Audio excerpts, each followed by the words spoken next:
नमस्कार दोस्तों, मैं बहुत बहुत स्वागत करता हूं आप सभी का एक बार फिर से हमारे आज के इस नए और काफ़ी एक्सक्लूसिव वीडियो में, जिसमें हम डिस्कस करेंगे कि क्या क्रेडिट कार्ड का भी आर्बिट्रेशन प्रोसेस होता है। क्या क्रेडिट कार्ड की आउटस्टैंडिंग जो काफ़ी दिनों से बकाया है और किसी भी फाइनेंशियल कंडीशन सही ना होने की वजह से अगर आपने काफ़ी लंबे वक्त तक अपने क्रेडिट कार्ड का बिल का भुगतान नहीं किया है, तो क्या ऐसे में बैंक या फिर एनबीएफसी कंपनी आपके अगेंस्ट में आर्बिट्रेशन का अवार्ड पास कर सकती है? क्या इसमें आपकी सैलरी अटैच हो सकती है, या फिर बहुत सारे लोगों को ऐसा लगता है कि उनका जो प्रॉपर्टी है वो अटैच हो जाता है, या फिर बहुत सारे ऐसे यहाँ पे केसेस देखने को मिले हैं जहाँ पे आर्बिट्रेशन अवार्ड पास करके उनके घर से जो है घर का सामान उठा लिया जाता है, like TV, AC, washing machine, तमाम ऐसी बहुत सारी जानकारी आपको यूट्यूब के माध्यम से मिलती रहती है। तो ऐसे में दोस्तों कंप्लीटली हम बात करने वाले हैं और चीज़ों को समझने वाले हैं। स्पेशली आज का हमारा टोटल जो फोकस है वो क्रेडिट कार्ड के ऊपर है, क्योंकि मोस्ट ऑफ द मेरे सब्सक्राइबर्स हैं जो मुझे रेगुलर बेसिस पे जिनसे मेरी बात होती रही है और जो मैं कमेंट्स चेक करता हूं, तो वहां पे ऑलमोस्ट 90% वैसे लोग ही हैं जो कि फाइनेंशियल कंडीशन सही ना होने की वजह से वो अपने क्रेडिट कार्ड के बिल का भुगतान नहीं कर पा रहे हैं। काफ़ी टाइम हो गया है। ऐसे में अब जब उनका आगे अब क्रेडिट कार्ड एनपीए होगा, उसके बाद राइट ऑफ हो जाएगा, तो उनके मन में कहीं ना कहीं एक डर होता है, मन में कहीं ना कहीं एक शंका होती है कि क्या बैंक आर्बिट्रेशन पास करके, आर्बिट्रेशन अवार्ड पास करके उनकी सैलरी अटैच कर सकती है, उनके बैंक खातों को फ्रीज कर सकती है, या फिर यहाँ पे उनके घर से सामान लेकर जा सकती है। तो दोस्तों फुल्ली फोकस हम क्रेडिट कार्ड के ऊपर ही होने वाले हैं। तो बेसिकली दोस्तों बात यहाँ पे ये करते हैं कि जैसे ही आप पहले महीने से आप अपने क्रेडिट कार्ड का बिल पे करना छोड़ देते हैं या आप नहीं करते हैं, तो आपको मल्टीपल कॉल्स आने शुरू हो जाते हैं रिकवरी या फिर आप कह लें कलेक्शन टीम के द्वारा। बेसिकली थर्ड पार्टी एक तरीके से एजेंसीज होती हैं जो कि बैंकों द्वारा हायर की जाती हैं।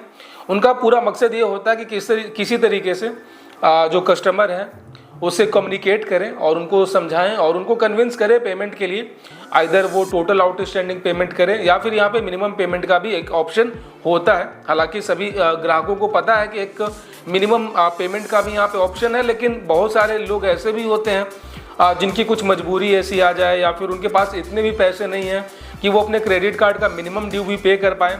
तो ऐसे में बार बार कलेक्शन टीम के द्वारा आपको मल्टीपल कॉल किए जाते हैं। पहले महीने में उतना जोर ज़बरदस्ती नहीं किया जाता है, काफ़ी पोलाइट वे में कहते हैं, ताकि आप जो है अपने ड्यू डेट को मिस ना करें।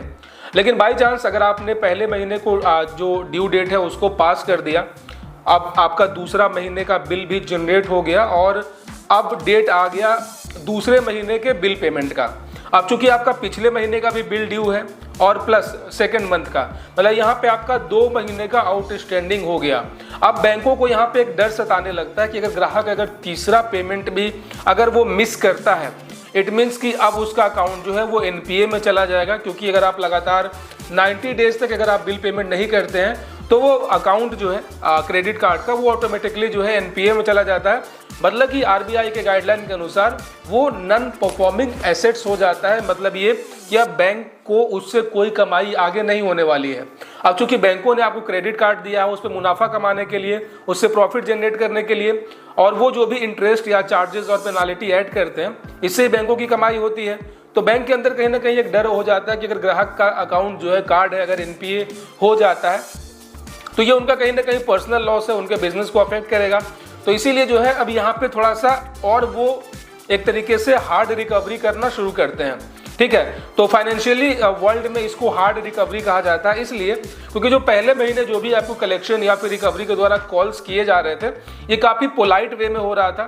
ठीक है, और यहाँ पे कोई भी जोर ज़बरदस्ती नहीं था, क्योंकि वहाँ पे बैंक को एक उम्मीद रहती है कि अगर कोई ग्राहक अगर पहला ड्यू डेट मिस करता है तो उससे उनकी थोड़ी कमाई हो जाती है, क्योंकि यहाँ पे वो ये ओवर ड्यू चार्जेस ऐड करना शुरू करते हैं। तो एक तरीके से उनके लिए गोल्डन अपॉर्चुनिटी होता है। वो चाहते भी हैं कि ग्राहक जो है पहला एक जो पेमेंट है वो मिस कर दे, ताकि वो अगले महीने ओवर ड्यू चार्जेस उस पर ऐड कर सकें, प्लस लेट पेमेंट जो चार्जेस है, पेनाल्टी है, वो ऐड करके दूसरे महीने के बिल में वो उसको भेज सकें। लेकिन अब देखते हैं कि यहाँ पे दूसरा महीने का भी अगर बिल पेमेंट नहीं हुआ है, मीन्स कि अब कुछ यहाँ पे गड़बड़ है और अब ग्राहक जो है अपने हाथ से निकल रहा है। तो यहाँ पे जो है अब हार्ड रिकवरी की जाती है और बैंक जो है एक स्पेशलाइज्ड जो रिकवरी एजेंसीज होती हैं जहाँ पे काफ़ी ट्रेंड जो रिकवरी एजेंट्स होते हैं जो DRA सर्टिफाइड होते हैं और उनको एक लंबा एक्सपीरियंस होता है पैसे निकलवाने का, उनके जिम्मे ये जिम्मेदारी दी जाती है कि आप इनको मल्टीपल कॉल्स करो, व्हाट्सएप पे आप कम्युनिकेट करो, ठीक है, ताकि किसी तरीके से ग्राहक एटलीस्ट एक पेमेंट कर दें, ठीक है। उनका फोकस सिर्फ और सिर्फ एक पेमेंट पे होता है। अगर आप भी इस सिचुएशन से गुजर रहे होंगे तो आपने नोटिस किया होगा कि जो भी आपको रिकवरी का कॉल आता है वो बोलते हैं कि चलो सर आप एटलीस्ट 1 पेमेंट आप कर दो, पिछले महीने का आप कर दो। इससे होगा ये कि अब जो है आपका NPA में जाने के चांसेस जो हैं वो घट जाएंगे। अब चूंकि अगर आप आज आपने पेमेंट कर दिया तो फिर आज से 90 डेज काउंट करना शुरू हो जाएगा, तो बैंक के पास एक इनफ टाइम होता है और इस दौरान वो और पेनाल्टी और चार्जेस ऐड करके आपसे वो मोटा मुनाफा कमा लेंगे। तो यहाँ पे जो है उनकी पूरी फोकस होती है, वो आपको बार बार मल्टीपल कॉल्स करेंगे, आपको फोर्स करेंगे कि एटलीस्ट आप एक पेमेंट कर दो, मिनिमम पेमेंट कर दो। लेकिन तब भी अगर आप नहीं करते हैं इट मीन्स कि अब आप उनके हाथ से निकल रहे हैं। तो यहाँ पे जो बैंकों के द्वारा ऑथोराइज जो एक लीगल फर्म्स होते हैं जैसे केस लीगल हो गया या फिर बहुत सारे XYZ एसोसिएट्स हो गए, उनके द्वारा आपको लीगल नोटिस भेजना शुरू हो जाता है जो कि कंप्यूटराइज होते हैं। ये बल्क में भेजे जाते हैं क्योंकि आप यहाँ पे अकेले नहीं हैं, आपके जैसे इनके हजारों ऐसे ग्राहक हैं जो पेमेंट मिस कर रहे हैं। तो ये बल्क में जो है आपके ईमेल आईडी पे या फिर बाय स्पीड पोस्ट आपके घर पे जो है एक लीगल फॉर्म का नोटिस भेजना शुरू करते हैं। बेसिकली ये एक डिमांड नोटिस होता है जिसमें बैंक आपसे डिमांड करती है कि जो भी उनका बकाया भुगतान है, बिल पेमेंट जो आप नहीं कर रहे हैं वो आप उनको कर दें, ठीक है। तो बेसिकली ये उतना कोई खास मायने रखता नहीं है, बस केवल एक नाम का एक लीगल नोटिस होता है, लेकिन ये उतना कुछ खास या कह सकते हैं कि लीगल फॉर्म का कोई वैलिडिटी इसका नहीं होता है क्योंकि ये बल्क में भेजे जाते हैं। मकसद उनका ये होता है किसी तरीके से आपको पैनिक क्रिएट करवाना, क्योंकि बहुत सारे ऐसे सीधे साधे लोग हैं हमारे और आपके जैसे लोग जो कि क्या है ना कि वो लीगल नाम सुनते ही वो डर जाते हैं, उनके हाथ पैर कांपना शुरू हो जाते हैं कि लीगल ये एक वर्ड ही ऐसा है ना जो काफ़ी खतरनाक है। और वैसे लोग जिनका कभी कोर्ट कचहरी से पाला नहीं पड़ा है वो अगर लीगल या फिर कानूनी कार्रवाई ऐसा कुछ सुनते हैं तो वो भाई इतने पैनिक हो जाते हैं कि वो अपने घर में पड़े जेवर भी बेचकर पेमेंट कर देते हैं। तो ऑलमोस्ट बैंक जानते हैं कि लोगों को पैनिक क्रिएट कराने के लिए काफ़ी अच्छा एक ये उपाय है, इसीलिए वो ऐसे लीगल नोटिस भेजना शुरू करते हैं ताकि मोस्ट ऑफ द केसेस में ग्राहक जो है वो लीगल नोटिस पढ़कर डर जाता है और किसी तरीके से पैसों का अरेंजमेंट करके जो मिनिमम ड्यूज होता है वो पेमेंट कर देता है ताकि जो उनका ट्रैप है उसमें ये फंस जाएं और फिर वो जो है पेनाल्टी या इंटरेस्ट बैंकों को देना शुरू कर दें, ठीक है। तो अगर आपको ऐसे लीगल नोटिस आने शुरू हो गए, ठीक है, आपने वो भी पेमेंट नहीं किया, तो अब बारी आ गई तीसरे महीने का बिल जनरेट होने का। तो जैसे ही दोस्तों तीसरे महीने का जो full and final bill generate हो गया, मतलब कि आपने पहला पेमेंट मिस कर दिया, दूसरे मंथ का भी पेमेंट मिस कर दिया, मल्टीपल कॉल्स आने के बावजूद, मल्टीपल लीगल नोटिस आने के बावजूद, आपको इतने सारे व्हाट्सएप पे भी मैसेज डराए धमकाए जा रहे हैं, लेकिन आप पेमेंट अभी तक आपने नहीं किया है। अब चूंकि अब तीसरा पेमेंट करने का भी टाइम आ गया है, तो अब जो लास्ट ड्यू डेट रहेगा थर्ड पेमेंट करने का, उससे पहले जितने भी रिकवरी एजेंसीज होंगी वो अपना पूरा जी जान लगा देगी। बैंक आपका जो केस है वो 2, 3 या 4 से ज़्यादा रिकवरी एजेंसीज को हैंडल कर देता है, क्योंकि अब जो है किसी तरीके से इस ग्राहक को हाथ से नहीं निकलने देना है। तो यहाँ पे आप तैयार हो जाइए, आपको मल्टीपल्स अलग अलग नंबरों से कॉल्स आएंगे। आप एक कॉल कट करेंगे तो आपका दूसरा कॉल आ जाएगा, दूसरा कॉल कट करेंगे तीसरा आ जाएगा। आपको दिन भर में 100-100, 200-200 कॉल, 300-300 कॉल, 400-400, 500-500 कॉल्स आने होते हैं। व्हाट्सएप पे आपको डराने वाले मैसेजेस भेजने शुरू हो जाएंगे। आपको तमाम तरह के यहाँ पे हटगंदे अपनाए जाते हैं किसी तरीके से कि ग्राहक यहाँ पे पैसा निकाले, ग्राहक यहाँ पे पेमेंट करे, ठीक है। अब चूंकि तीसरा पेमेंट का भी ड्यू डेट नज़दीक आ रहा है, अब बैंक यहाँ पे ये देख रहा है कि भाई पेमेंट नहीं हो पा रही है, तो अगर आप बड़े शहर में रहते हैं, मेट्रो सिटीज़ में रहते हैं, आप दिल्ली, मुंबई, कोलकाता, चेन्नई, बेंगलुरु जैसे शहर में रहते हैं, तब यहाँ पे आपके घर पे होम विजिट होगा। क्रेडिट कार्ड है तो होम विजिट होगा अगर बड़े शहर में है तो। वही अगर आपका एड्रेस किसी गांव देहात का है जहाँ पे कोई रिकवरी एजेंसीज नहीं है, वहाँ पे इनकी कोई टीम नहीं है, तो वहाँ पे चांसेस थोड़े कम होते हैं, लेकिन रिकवरी का जो है होम विजिट के चांसेस हो सकते हैं, क्योंकि भाई अब उनको किसी तरीके से आपसे पैसे निकलवाने हैं और वो नहीं चाहते हैं कि आपका केस NPA हो। तो अगर आपका होम विजिट हो गया, वहाँ पे भी आपने, चूंकि अब होम विजिट है, उनकी भी एक फॉर्मेलिटी होती है। अब ऐसा तो है नहीं कि वो आपके घर पे आके कोई गुंडई करेंगे, बदमाशी करेंगे, ऐसा तो है नहीं कि वो ज़बरदस्ती आपके जेब से पैसे निकाल लेंगे, क्योंकि वो भी आरबीआई जो कि बैंकर ऑफ द बैंक है, उसके जो नियम और निर्देश हैं, आरबीआई के जो गाइडलाइन है, उससे वो बंधे हुए हैं। तो ऐसे में वो आपके साथ कोई जोर ज़बरदस्ती तो नहीं कर सकते हैं। हाँ, थोड़ा सा कहीं कहीं ऐसा कुछ होता है, लेकिन अगर आप अपनी जगह पे स्ट्रिक्ट रहेंगे, अगर आपके पास कुछ ऐसा जेन्युइन प्रॉब्लम है, अगर आपके पास पैसे हैं ही नहीं तो आप क्या करोगे? ऐसा तो है नहीं कि वो आकर आपके घर से सामान उठा कर लेके चल जाएगा या फिर कुछ ऐसा केस होगा। ठीक है, तो आपने होम विजिट को भी फेस कर लिया, होम विजिट भी पार हो गया। अब यहाँ पे 90 डेज कंप्लीट हो चुके हैं।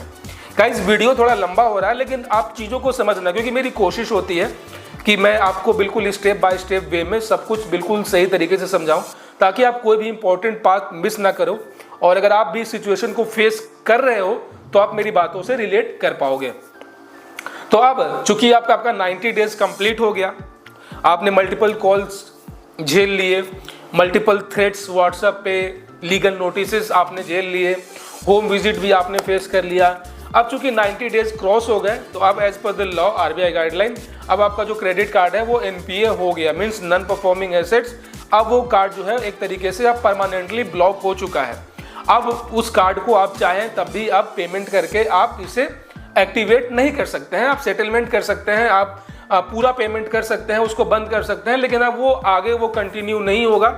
हालांकि यहाँ पे 10 दिनों का 15 दिनों का एक ग्रेस पीरियड दिया जाता है कि बाई चांस अगर कुछ ऐसे रेयर केसेस में कस्टमर चाहे कि नहीं, मैं टोटल आउटस्टैंडिंग पे कर रहा हूँ या फिर मिनिमम पेमेंट कर रहा हूँ, मुझे इस कार्ड के साथ आगे कंटिन्यू करना है, तो यहाँ 10 से 15 दिनों का एक ग्रेस पीरियड दिया जाता है। तो टोटल आप मान के चलो कि पहला बिल जो पेमेंट आपका ड्यू डेट था, उससे लेकर 105 दिनों तक के अंदर अंदर आपके पास टाइम होता है कि आप पेमेंट करके, एटलीस्ट एक पेमेंट करके आप अपने कार्ड को कंटिन्यू कर सकते हैं।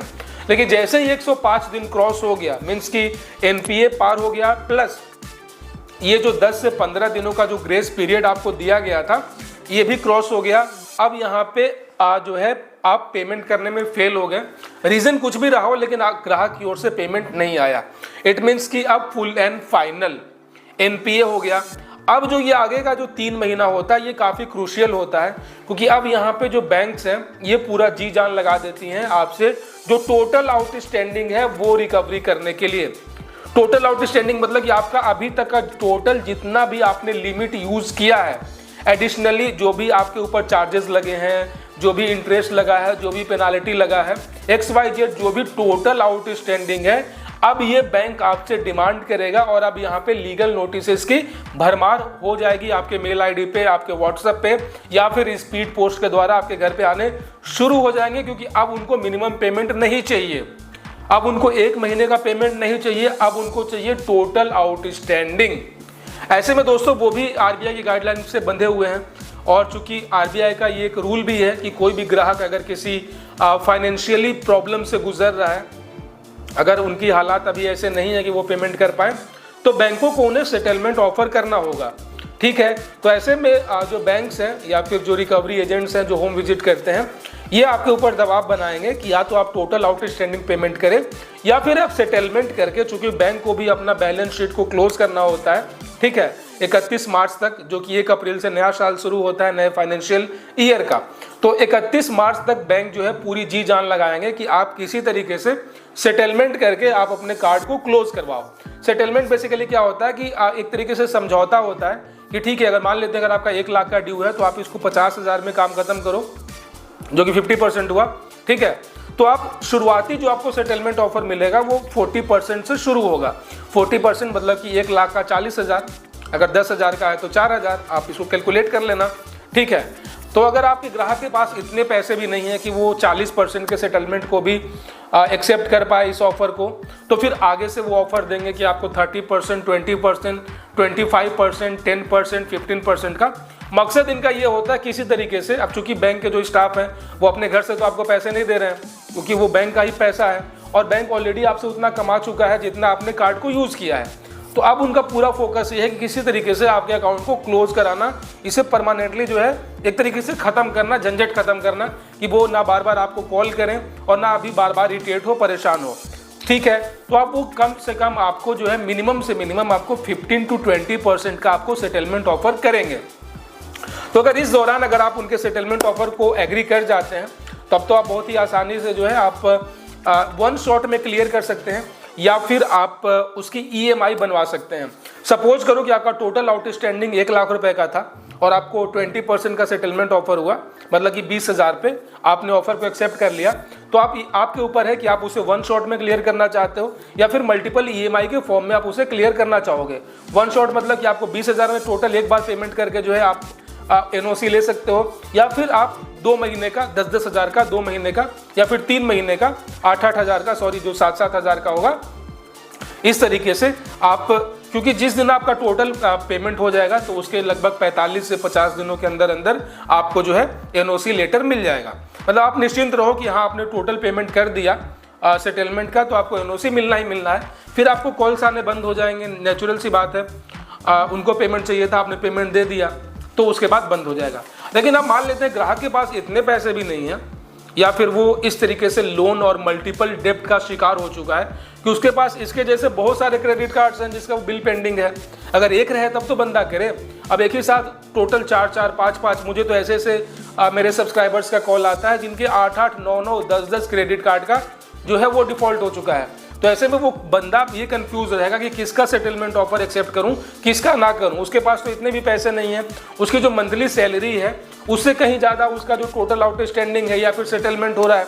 तो अगर बंदा इतना मजबूर है, इतना फाइनेंशियली वो प्रॉब्लम में है कि वो अब इस सेटलमेंट को ऑफर को भी एक्सेप्ट नहीं कर पा रहा है, तो अब बैंक क्या है, अगला स्टेप क्या लेगा। अब ये डिपेंड करेगा कि आपका क्या बिहेवियर था, आपका क्या मोड ऑफ पेमेंट था। दोस्तों अब यहाँ से मैं जो बात आपको बताने जा रहा हूँ ये काफ़ी इंपॉर्टेंट रोल प्ले करता है आपके आर्बिट्रेशन को लेकर। अब यहाँ पे सेटलमेंट क्या था, सेटलमेंट भी एक समझौता होता है दो लोगों के बीच में। तो यहाँ पे क्या था कि बैंक और आप थे, कोई थर्ड बंदा नहीं था, ठीक है। अभी तक आपको जो भी सेटलमेंट का ऑफर आ रहा था वो बैंक की ओर से ही आपको आ रहा था, यहाँ पे कोई तीसरा बंदा तो था नहीं। जो रिकवरी एजेंट्स थे, जो कलेक्शन एजेंट्स थे, वो तो बैंक की ओर से ही ब्याप में आपको कॉल करते हैं। अब चूंकि बैंक ने ये समझ लिया बैंक ने कि भाई अब जो है ग्राहक को हमने इतना ऑफर दे दिया, सब कुछ कर दिया, बैंक ग्राहक पैसे नहीं दे रहा है, तो अब इसका फैसला कौन करेगा। तो इसके लिए आपने देखा होगा जब गांव में दो लोगों के बीच में कोई भी विवाद होता है तो उसका फैसला कौन करता है, सरपंच जी, है ना। तो उसी तरीके से अब यहाँ पे एक थर्ड पर्सन की एंट्री होगी, सरपंच का। और सरपंच कौन होता है, इसको अंग्रेजी में बात करें तो आर्बिटर। आर्बिटर जो होता है दोस्तों अंग्रेजी में इसी को सरपंच कहते हैं, ठीक है। तो अब सरपंच जी का क्या काम होता है कि अब इन दोनों के विवाद को सॉल्व करवाई जाए। अब जाहिर सी बात है अगर बैंक ने आर्बिटर अपनी ओर से रखा है, मतलब कि वो तो एक तरीके से बैंक से ही पैसे ले रहा है, तो वो पॉसिबिलिटी है कि वो बैंक के अगेंस्ट हक में ही फैसले देगा। लेकिन उसे उम्मीद की जाती है कि वो बिल्कुल निष्पक्ष होकर दोनों के बात को सुने, समझे, ग्राहक की क्या मजबूरी है, क्या नहीं है, उसके साथ क्या प्रॉब्लम है, कहीं उसके साथ कोई मेडिकल इशू तो नहीं है। तो तमाम फैक्टर्स को वो ध्यान में रखकर एक फैसला दे कि किसी तरीके से 1 रुपये में भी यहाँ पे आर्बिट्रेशन होता है, ठीक है, 1 रुपये में भी होता है। तो आर्बिटर क्या है, एक होते हैं सोल आर्बिटर्स, मीन्स कि वो इंडिपेंडेंट्स होते हैं, और एक होता है नॉर्मल आर्बिटर जो कि बैंक का ही बंदा होता है, बैंक के द्वारा ही वो अपॉइंटेड होता है, लेकिन उससे ये उम्मीद की जाती है कि वो बिल्कुल निष्पक्ष होकर फैसला देगा। अब क्या है, अगर अब मैं यहाँ पे ये बता रहा था आपको कि आपका क्या बिहेवियर रहा है। अगर आपने अपने क्रेडिट कार्ड का जो बिल पेमेंट था अगर वो आप मैनुअली करते थे, मतलब खुद से करते थे, गूगल पे, फ़ोन पे, पेटीएम से, या फिर किसी डेबिट कार्ड से करते थे, नेट बैंकिंग से करते थे, तो जो है यहाँ पे जो बैंक है वो किसी आर्बिटर के पास नहीं जा सकता है, क्योंकि बैंक के पास आपके फाइनेंशियली जो चीज़ें हैं उसके बारे में उनके पास कोई जानकारी नहीं है। बैंक सिर्फ आपको जानता है और आपके क्रेडिट कार्ड को जानता है, बाकी आपके किस बैंक में अकाउंट है इस बात की तो उनको जानकारी नहीं है, क्योंकि आप पेमेंट गूगल पे, फ़ोन पे से करते थे जो कि यूपीआई के माध्यम से होती है, नेट बैंकिंग से करते थे जो कि एक कह सकते हैं एक अलग ही एक सिस्टम होता है जिसमें बैंक अकाउंट या फिर ऐसा कोई भी चीज़ यहाँ पे डिस्क्लोज नहीं किया जाता है। लेकिन वही अगर आप अपने क्रेडिट कार्ड का जो बिल पेमेंट था वो ऑटो पेमेंट आपने ऑन कर रखा था, मीन्स अगर आपने किसी अपने बैंक अकाउंट से उसको ई मैंडेट कर रखा था, ऐसे में अगर आप वो क्रेडिट कार्ड का जो बिल पेमेंट है वो बाउंस होता है सफिशिएंट बैलेंस ना होने की वजह से, तो ऐसे में क्या है कि बैंक के पास ये जानकारी है कि इस ग्राहक का ये बैंक अकाउंट है, ये account number with IFSC code. अब चूंकि आपने ई मैंडेट कर रखा है तो उनके सिस्टम में आपका अकाउंट नंबर है। अब चूंकि बैंक के तो हाथ बंधे हुए हैं कि वो आपके उस अकाउंट में हाथ नहीं डाल सकते हैं, क्योंकि बैंक के पास ये पावर नहीं है। लेकिन जो आर्बिटर है अगर वो उनको ये पावर दे दे, क्योंकि आर्बिटर के पास ये पावर है कि वो उस बैंक को आपके उस बैंक अकाउंट का परमिशन दे सकता है जिसमें आपने ई मैंडेट कर रखा था, क्योंकि यहाँ पे आपने अपने एंड से ये प्रॉमिस किया था कि ऑटो पेमेंट मोड के तहत इस अकाउंट नंबर से मैं इस कार्ड का पेमेंट करूंगा।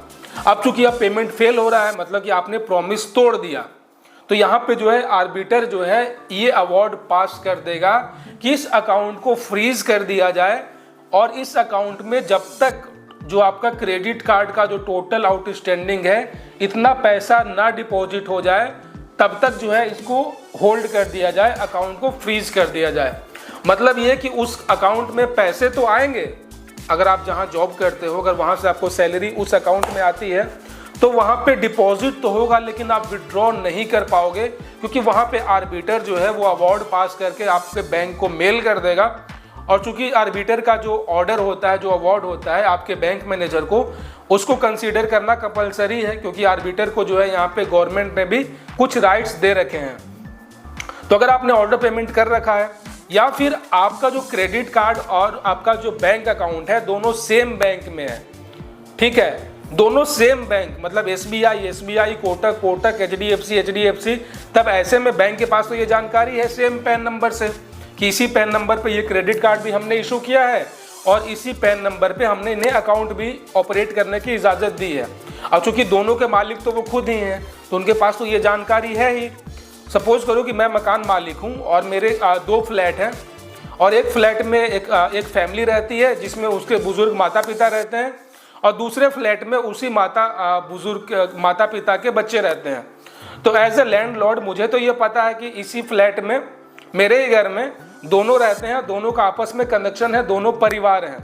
वही अगर उस बुजुर्ग माता पिता के बच्चे किसी दूसरे घर में रहते हैं, कहीं और किसी दूसरे शहर में, तो उस बात की तो मुझे कोई जानकारी नहीं होती। कैसे जानकारी होती है ना?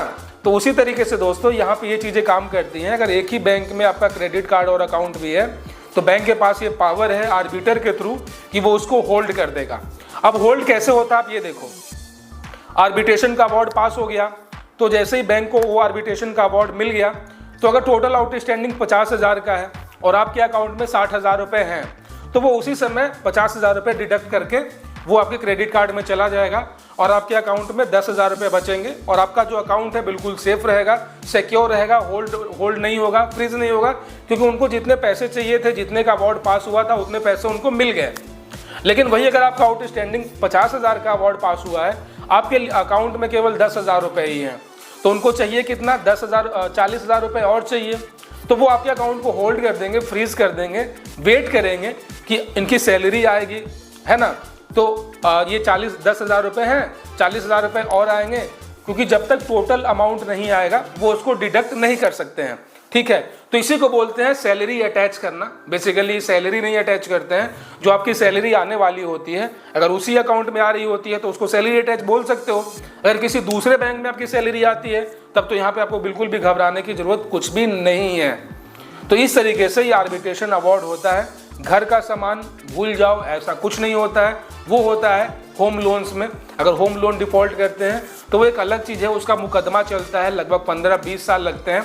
ऐसा नहीं है कि आपने आज अपने क्रेडिट कार्ड का या फिर होम लोन का बिल भरना बंद कर दिया तो 6 महीने 1 साल बाद वो घर से सामान उठा कर लेके चले जाएंगे, नहीं, उसका एक लंबा मुकदमा चलता है, वो सुप्रीम कोर्ट, हाई कोर्ट तक वो जाता है, वो एक अलग मैटर है। वो होम लोन के केस में होता है जिसमें आपकी प्रॉपर्टी के डिटेल्स उनके पास हैं, वो सारे कागज़ उनके पास हैं और उनको कोर्ट में ये प्रूव करना होता है कि ये घर में जितने सामान हैं ये आपके नाम पे ही हैं। ऐसा तो है नहीं कि आप जिस घर में रह रहे हो वो आपके नाम पे ही है। अगर वो किसी दूसरे के नाम पे हुआ तो फिर वो उनके पास ये पावर कैसे है कि जिस घर का मालिक कोई और है वो उनके घर से सामान उठा कर लेकर चले जाएंगे। अपने देश में कानून भी तो है ना हर चीज़ का, ठीक है।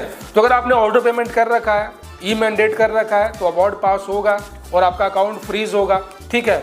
तो मेक श्योर कि आपका जो अकाउंट है वो अकाउंट नहीं है जिसमें आपकी सैलरी आती है। अगर सैलरी उस अकाउंट में आती है, सेम बैंक का है, तो अपने HR से बात करके आप अपना सैलरी अकाउंट चेंज कर लो, नहीं तो आप सेटलमेंट करके काम करो, रफा दफा ख़त्म करो। और वैसे भी ये सभी नेगोशिएबल एक्ट हैं, घबराने वाली कोई बात नहीं है। और ये जो सो कॉल्ड आर्बिट्रेशन अवार्ड का जो एक माहौल बन चुका है, आर्बिट्रेशन अवार्ड, दोस्तों इससे आपको बिल्कुल भी घबराने की जरूरत नहीं है। मैंने बहुत सारे वीडियोज़ में मैंने बोले हैं क्या कोई बिल्कुल भी घबराना नहीं है, टेंशन नहीं लेना है, लेकिन फिर भी पता नहीं क्यों। और ये सो कॉल्ड जो ये पेड सर्विस के नाम पे लोगों से पैसे लेते हैं, वो लोगों को और ज़्यादा डराते हैं ताकि उनको पैसे मिलते रहें, उनका बिजनेस चल पाए, ठीक है। तो इस तरीके से दोस्तों टोटल आर्बिट्रेशन का ये जो प्रोसेस है ये कंप्लीट होता है और ये राइट ऑफ के बाद ही होता है, मतलब कि 6 महीने बाद ही होते हैं। राइट ऑफ से पहले कुछ नहीं हो सकता है। तो अगर आपका जनवरी से पेमेंट आपने मिस किया है तो आपका आर्बिट्रेशन मान के चलो कि अगस्त सितंबर से स्टार्ट होगा। ऐसा नहीं है कि आपने आज क्रेडिट कार्ड का बिल पेमेंट करना बंद किया, अगले महीने आर्बिट्रेशन अवार्ड पास हो जाएगा। इसका एक लंबा प्रोसेस होता है, हर एक चीज़ सिस्टम से चलता है, ठीक है। तो आप देख लो, अगर आपका ऑटो पेमेंट ऑन कर रखा है आपने, तो आप थोड़ा सा ध्यान देना, अपने उस अकाउंट से सारे पैसे निकाल लेना, या फिर आप उससे पहले सेटलमेंट करके आप टेंशन को ख़त्म कर सकते हैं। सो दोस्तों, आशा और उम्मीद करता हूं कि इस वीडियो से आपका पूरा पिक्चर क्लियर हो चुका होगा और आपके माइंड में जो भी कन्फ्यूज़न था आर्बिट्रेशन को लेकर, ये पूरी तरीके से दूर हो चुका होगा। और आज के बाद इस वीडियो को पूरा देखने के बाद आपके मन में कोई भी डर, कोई भी शंका और किसी प्रकार का कोई भी कन्फ्यूज़न ना हो। इसके अलावा दोस्तों, अगर आप कुछ और इशू फेस कर रहे हैं या आपके मन में कुछ और सवाल है जिसका जवाब आपको नहीं मिल रहा है, तो ये चैनल आपके लिए ही है और इस वीडियो के नीचे जो कमेंट बॉक्स है ये आपका ही है, ठीक है। तो आप अपने महत्वपूर्ण क्वेश्चन हमें वीडियो के नीचे कमेंट बॉक्स में पूछ सकते हैं। साथ ही साथ आप हमारे व्हाट्सएप ग्रुप को भी ज्वाइन कर सकते हैं, जहाँ पे लगभग 150 से 200 तक लोग आपके जैसे लोग ही हैं जो अपने प्रॉब्लम्स को वहाँ पे शेयर करते हैं और अपने अपने एक्सपीरियंस के बेसिस पे उसका सोल्यूशन भी वहाँ पे पाते हैं, ठीक है। तो फटाफट आप हमारे व्हाट्सएप ग्रुप को भी ज्वाइन कर लेना। और हाँ, अगर आप चैनल पे पहली बार आए हो, चैनल को भी सब्सक्राइब कर लेना, नोटिफिकेशन बेल भी ऑन कर लेना, ताकि अगली बार जब मैं कोई नया और लेटेस्ट वीडियो लेकर आऊँ तो आप उसे मिस ना कर सकें। और अपना बहुत सारा ख्याल रखें। जय हिंद दोस्तों।